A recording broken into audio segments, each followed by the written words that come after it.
So are we talking about the agency? Yeah, because there is it's called the agency because it is owned by the Otacon agency. Hmm.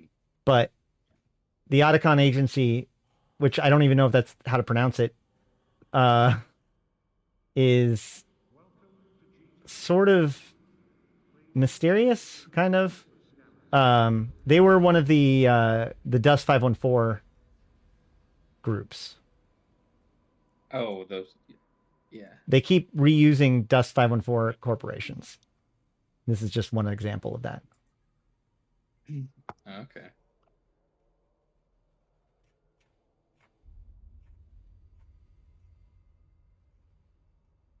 Ah, it's not Otacon, it's Ostracon. Ostracon Agency, a mercenary corporation that has made a practice of hiring dishonorably discharged members of the Galente militia or military.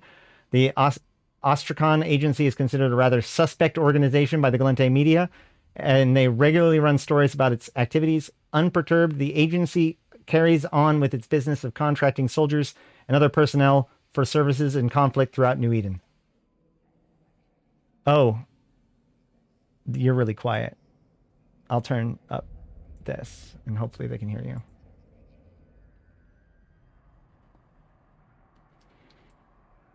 Well, there's a lot of these different corps. Like the Crux Special Task Group is being used or got used during the Dread attacks. I've seen Algental Corps do stuff recently. Of course, there's the um, the Caldari one, the cyber warfare dudes that have been brought in for the Ghost Ship and now for Ugalis. Here we go. So this is the World News article. Here's the news article that created the agency. Originally, the agency, as we know it, was originally called Scope. Right? The Scope, the news agency, just gave us, the orders. So the UI for events were the Scope for things like Shadow the Serpent. And then eventually this came out, which says the Scope Network has announced a formal divestment of Capsular job brokering business as part of the restructuring aimed at focusing on the news and entertainment side of the business while complying with Galente Federation SCC regulations. It is understood that the move was personally ordered by Louis Chavel, founder of the Scope Network and trillionaire owner of Semiotique Superluminal, the Federation's largest FTL communications backbone provider, which is, by the way, the skins that you can get for free from Epic Game Store, Semiotique Superluminal. That's who they are. Reports of the Scope Network moves to refocus on its news and media mission surfaced as trading activities on the Luminar Technology Interest Exchange suggest that Semiotique Superluminal was seeking buyers for the job brokerage framework it built using its access to the SCC Galnet. Da da da da da. While the details of this deal remains confidential, insider at Semiotique Superluminal and Scope Network has informed Impetus Interstellar News that a consortium of mercenary contracting businesses was among the top bidders for the brokerage business and technology. One source, speaking to Impetus reporters via an encrypted identity masking hologram, provided documents indicating that the consortium includes the Ostracon Agency and Intara Direct Action private military contracting corporations.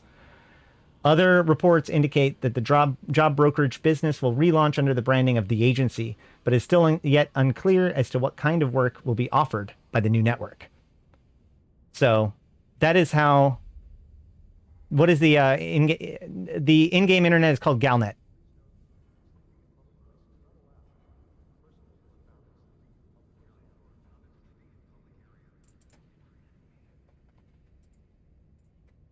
Well, now I got to find out what that means.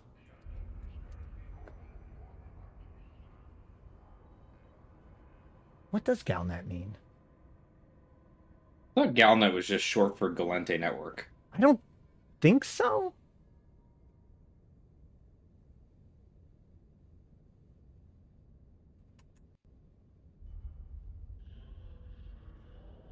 Because more than just the Galente use it, right?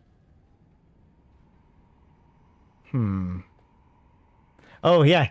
here's the here's when the scope takes over, or this is when the scope creates their what would later become the agency. Would they call it an email? Oh. So There's a term for from the looks of it, Galnet is just, from what people are saying, at least in a lot of the things I've been reading, means galactic. Yeah, I was about to say it's galactic network. Yeah. What are like missives called?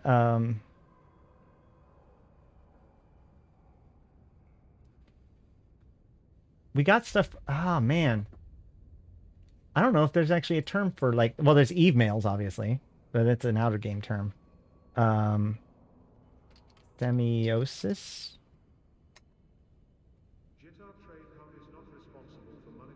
Wait, what? Why? What? How? Why is this an article?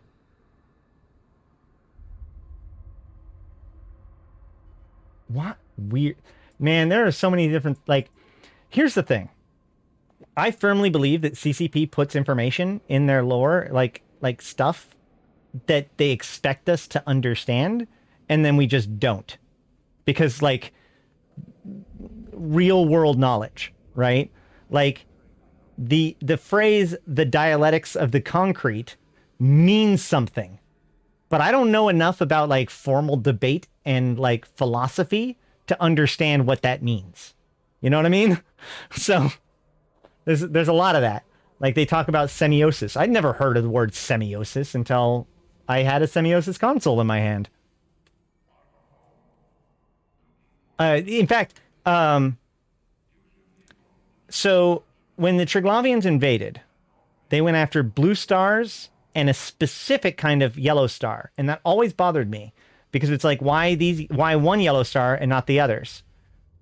It wasn't until I watched an episode of Kyrgyzstan on YouTube that they talked about the biggest stars in the universe. The hottest stars, the top bound of the biggest hottest stars are blue stars, except the hottest and biggest, which is yellow. It goes, yellow, white, yellow, up purple, up to blue, and then the final one, the biggest one, is also yellow. So that's it. The Triglavians are just going for the upper bound one. But, like, unless you understand stellar luminosity, you don't get that pattern makes sense.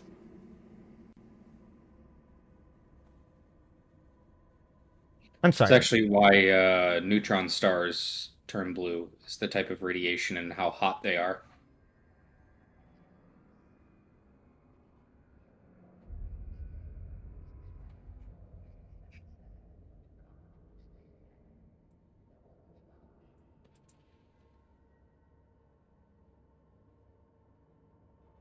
So they're not gathering blue stars; they're gathering the hottest stars.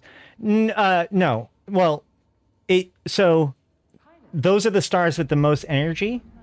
In the EVE Online universe, they are also the stars that are big enough and strong enough to generate Isogen 5, which is, the MacGuffin that makes it all happen.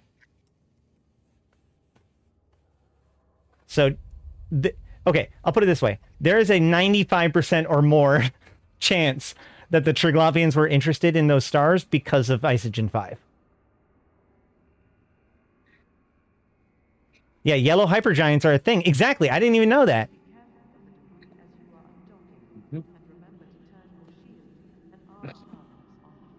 One of the largest known stars. Oh, shoot. I gotta go. We know it was the yellow. Yeah, that's what. Yeah, exactly. All right, I gotta go though. Sorry, guys. So I'm an Ashrathi. I've been playing this game since 2010, talking about it since 2012, and I'm here to put EVE into context for you, my fellow Empyreans. Thank you guys for hanging out today. It's been amazing. I can't thank everybody that I should thank right now because otherwise I'll be here for another hour or two. So I'm just gonna say, you guys know who you are. I should be back tomorrow to discuss the weekend. Hopefully we'll be able to get some chaos in, and then we will get to some hunting next week. So I guess until next time, I'll be around in all sorts of streams and checking things out. But until then, let's find somebody to raid. Dude, no, that's the wrong one. Hold on. Privacy. Okay. This was a good one, guys. Thank you guys for this was one of those days where I was like, man, I just like seriously, if it wasn't for the fact that I didn't stream yesterday, I was going to try to find an excuse to be able to get out of it. Like I was just like, oh my god, I feel so like blah today. I don't even know what I'm going to do. So glad I came on today. Like I said at the very beginning, like just hearing the Wrecking Machine song gets me pumped up, ready to go. And I think we did some good today. Our actual sun on that star chart that person linked is a G2V. If you go through, you can actually see like the luminosity information of all the stars, and if you go look at the breakdown by Arataka Research Consortium, like they did a whole spectrographic like analysis and stuff in order to find out what they figure out what they figured out. But there is a bit of a problem, which is that like the base category that the star gives you, like if you just query it, is wrong. But if you like go to the system itself and look at its name, the name will contain the correct star type. I don't know why that is. I went to go look into it. I suspect that somewhere around Apocrypha, they actually changed the stars. Like which stars were which. Because like the Apocrypha stars, one of the things I was never able to sort out, but like the Apocrypha stars are A0 stars, but they theoretically were O1 stars originally, but then they exploded. I don't know whether or not they were originally O1 stars in the database or whatever. But these are the kind of things that keep me up at night. Who should I raid, man? There's too many people.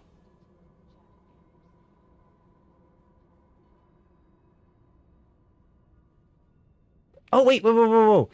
Today might be Setonia's last day as a mere capsuleer.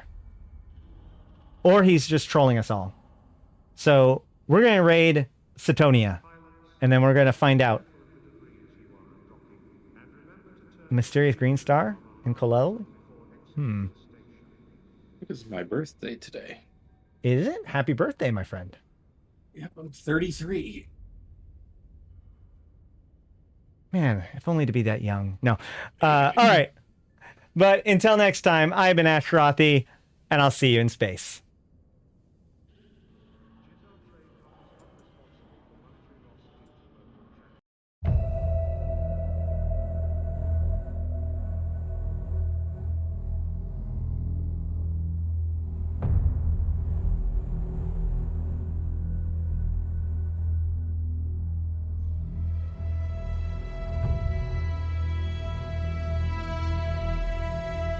Bring on the wrecking machine.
voices.